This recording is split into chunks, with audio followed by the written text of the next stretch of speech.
Welcome back to WFPN, where we only talk to the movers, shakers, and tastemakers. And today we have Here with DJ EQ. DJ. Give it up one time. Okay, so it's already in the name, but I do want you to tell our viewers what you do and how you got started. Okay, so I got started in the church, humble beginnings. My dad was a DJ previously out in the Oakland area. So as a little kid, he kind of taught me all the behind the scenes, the EQing, like the sound men and stuff like that. And so when I got into college, it's time to turn up when you get to college. Yeah, I know that's right. I'm surprised they had a DJ at your church. Yeah. So, we keep it lit in the black church. Yeah, we do, but like I'm used to bands, choir, like everything is, you know what I'm saying? A DJ, that's pretty dope. Your church was advanced. Yeah. We was cool. Okay, so you started popping in college. How did that go? College was great. I went to Texas State. Shout out Bobcats. Okay. Met a lot of great people out there. And yeah, just throwing parties with my friends. Next thing you know, you get a little buzz in the city doing that. And just had a great time. Okay, that sounds amazing. But I want to know, what was the first set that you did that was done well to the point where you were like, you know what, I could do this full time? Okay. My first set like that, I would say it's maybe about 5 years ago, right after the pandemic. My aunt threw a big birthday party at her house. So had all my family come in from California. All my Texas family came in. My parents came in from Nashville, Tennessee. So it was kind of cool to show off for my dad for the first time. Yeah. And we just threw down. It was 3-4 o'clock in the morning. They still talking about that party until today. So, I know that's right. Yeah. So after that, I was like, I really got to take it serious and really get out there and show my talents and, especially you DJing at 4 o'clock in the morning. Of course you remember. Oh yeah. So we were cool. My parents are a little bit older, so I like using, the old school funk and, the James Brown, the I know that's right. You catering to your audience. That's important as a DJ. So so that was like your first monumental move towards being a DJ. But since you've been in your career, what is the most proud thing that you've accomplished? I would say, like maybe in the last year, what's the proudest moment? My proudest moment, I would say, is just staying strong and consistent with it.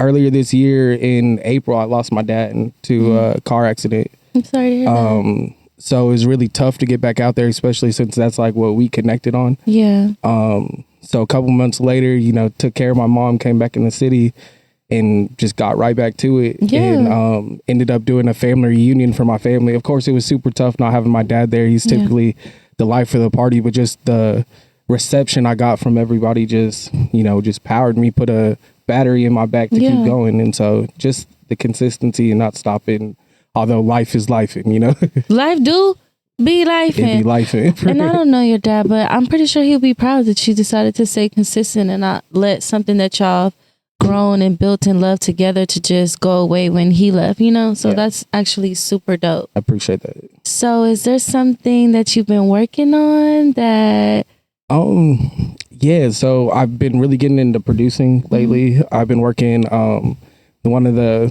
call him the best producer in the city of Austin. That's my boy. His name is El DeVille. Okay. He also makes music. So working with him, just tightening my craft on that aspect. And then also working with a lot of these local artists and stuff like that and really trying to push the culture in Austin. I feel like there's so much talent everywhere and there's not always the most avenues to push our music. So as a DJ, I feel like a responsibility towards that. And so that's really been a big focus of mine this past year and going into next year as well. So artists tap in with me. We try to make something special for sure. Okay. And also I want to say that just having this show, I've met and learned about so many different artists, producers, DJs that I quite frankly never heard of. Yeah. But this platform definitely opens a network between you actually being able to work with different artists and different producers. Like the producer you just named, somebody I need a producer. He said he was good. Let me look him up. Tap in. Yes. This network ain't for nothing. But I definitely want to say DJing and producing, two different things, right? So what made you want to transition to producing? I feel like as a DJ, although it is a little bit different, you are a producer in the fact that, you know, you're merging of the tracks and stuff like that, really seeing what pushes the crowd. And I feel like having that background and knowing what people likes, as a producer, it kind of puts you ahead because you know what sounds to go towards it. You know, if you want to try some new things or not, it's kind of a cheat code because I can incorporate it into my sets as well. Okay, and cool. really get feedback from the crowd. And we've got a lot of great feedback. That's how I know we got some talent out here for real. Okay.